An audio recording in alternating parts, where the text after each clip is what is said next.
and welcome to Todd Rolls Dice, where we have an AOS preview for the Soulblight Gravelords. I'm expecting their battletome to be up pretty soon, to be honest. This is the second reveal in about a week. In fact, last Monday's reveal was for Soulblight as well, with a wonderful Kado model and his allies. But this is their faction terrain and manifestations, so let's take a look. Unearth macabre new manifestations and faction terrain for the Soulblight Gravelords. Their little houses.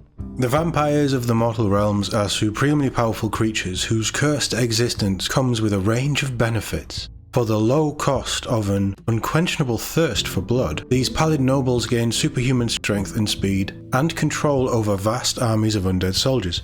The upcoming battletome Soulblight Gravelords provides the dynasties with 3 new manifestations and a piece of terrain that empowers those who dabble in Shaishian magic. Their little houses. I mean, technically, is it a mausoleum? What's the individual tombs called that graveyards have? Mortal realms are littered with sites of great tragedy, marked by gravestones or edifices that the raw energy of death is seeped into over innumerable ages. These cursed sepulchres, is it a sepulture? Is that what they are? Become lodestones for fell necromantic power. Their very stones and wrought iron embellishments palpably exude grim energy. So passive skill, the Locus of Shaish, effect each time a friendly Soulblight Gravelords wizard casts a summon spell from the manifestations of the Gravelore, you can measure the range and visibility from the terrain feature instead. Ooh, okay, that sounds pretty nice. These structures act as a Locus of Shaish, an anchoring point for summoning manifestations from the grave, allowing wizards to extend their thaumaturgical reach further. This dilapidated mausoleum can be built in a number of ways. Oh, yeah, my bad. I thought this was a box of 6, but it's not. It's a box of 3, isn't it? Oh, that's a shame. Anyway, it can be built in a number of ways, even without a roof, and has reversible walls to let you instead build a nexus of grief for use by the ghastly Nighthaunt. You get 3 structures in each box. I thought it was 6, and I thought they were... yeah, okay. 6 would probably be a lot. That would be like terrain, wouldn't it? I like them though. I like the design. I could use these, and I will be picking these up. Not for AOS, but I have plans for another gaming system that I think these would be perfect bits of terrain for. But they can also do, what was it, the Nexus of Grief for Nighthaunt, so that should be interesting. Death Wizards now have access to magical control, healing, and swarms of blood-sucking bats. Everything you need to wage a good undead war, via the Hand of Nagash, Unholy Reliquary, or the Sanguine Swarm. They look amazing. The bats not so much. I mean, we've seen bats before in the past, but the Hand of Nagash is really cool. Really well painted. It's hitting that right fantasy note that I love with AOS. And I'm guessing that's the Unholy Reliquary, with something being spawned out of a crypt with black ooze or smoke or whatever it's meant to be. Really, really cool. I like these. The Hand of Nagash is a simulacrum of the Supreme Lord of the Undead's own bony mitt, able to swipe and rake at enemies to, or capture them in its chill grasp, reducing their control score by 1 or stopping them from using move abilities. Wow. So chill grasp any combat phase. Pick an enemy unit in combat with this manifestation to be the target.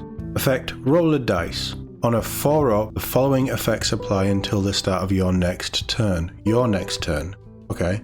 When the target is within 3 inches of this manifestation, the target has a maximum control score of 1 that cannot be modified. And when the target is within 3 inches of this manifestation, the target cannot use move abilities. What a way to just pin someone in place. It is a 50-50 shot, but still, wow. Strong. By summoning the corpse of an elder vampire to the battlefield, sorcerers can create a conduit for necromantic magics, so Soulblight Gravelord heroes can draw on power to heal themselves or enhance their attacking prowess. Appearing as a twin colony of bats, the Sanguine Swarm will meanwhile harry their foes with a flurry of leeching bites, with critical hits doling out mortal damage and healing this sorceress flock. Both swarms must remain within 9 inches of each other, but they can attack independently to maximize annoyance. 2 swarms. They have to be within 9 inches of each other, very much like the Gork and Mork feat that the Auruks have. But they can attack individually. That's pretty nice. Okay, so draw on power, any combat phase, declare, pick a friendly Soulblight Gravelords hero wholly within 12 inches of this manifestation to be the target. Effect, pick one of the following, heal D3 the target, or add 1 to the attack's characteristics of the target's melee weapons for the rest of the turn, and banish this manifestation. Oh, so it can buff an attack, but it is a one and done thing. Or you can just keep it up and keep healing. Okay. I mean, yeah, I'd probably go with the heal. Or Leeching Bites, which is on the Swarm. Effect, each time an attack made by this manifestation scores a critical hit, heal 1 this manifestation. Heal on crit is quite nice. All these rules and more can be found in the upcoming battletome Soulblight Gravelords. The first place you can get it will be in the Death Rattle army set, which we've seen previously. The Barrow Kingdom's legions are beginning to rise from the slumber, and we'll let you know when they breach the topsoil here on WarCom. So I fully expect that they'll be up for pre-order on Sunday coming. There's a little star there for the Grief of Nexus. So the Grief of Nexus rules for your Nighthawk army will be available for free here on WarCom. Stay tuned. So again, very soon. Because Nighthawk are a separate thing. But it's nice that they twin those scenery and manifestations and things. That's pretty cool. Yeah, I mean, it all sounds good. Manifestations is the one thing in AOS that I don't use because I don't have any casters in my Dark Oath. So, yeah, I don't know what magic is. We just run around pretending it doesn't exist, and it'll all go away and it'll all be fine. We just kill anybody that waves their hands around in the air. But these sound pretty good, and I think the Mausoleum, a little disappointed that it is just 3, but I guess that makes sense. They seem to have a rule of 3 for models like these. And the manifestations are always a set of 3. But yeah, they're nice. They're not overly Sigmarified, which is even nicer. It means that they've got a bit more usability outside of, you know, for like general fantasy boards. So I quite like those. I really like those actually. And the manifestations themselves, the new sculpts are really nice. That hand is amazing. I really like the coffin as well. I think that's quite cool. Yeah, I mean, there's going to be some amazing paint jobs on that hand of Nagash, isn't there? The chill grass, whatever it's called. Yeah, really nice.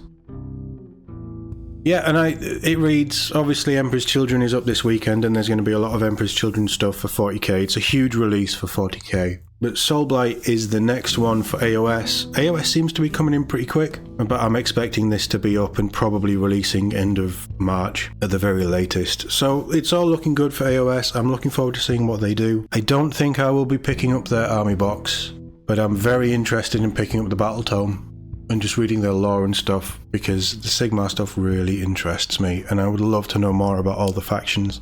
Let me know what you think, and Soulblight Gravelord players, will you be picking any of this up to add to your army when the new rules drop? Let me know in the comments. As always, thank you very much for watching, and I'll see you all in the next one.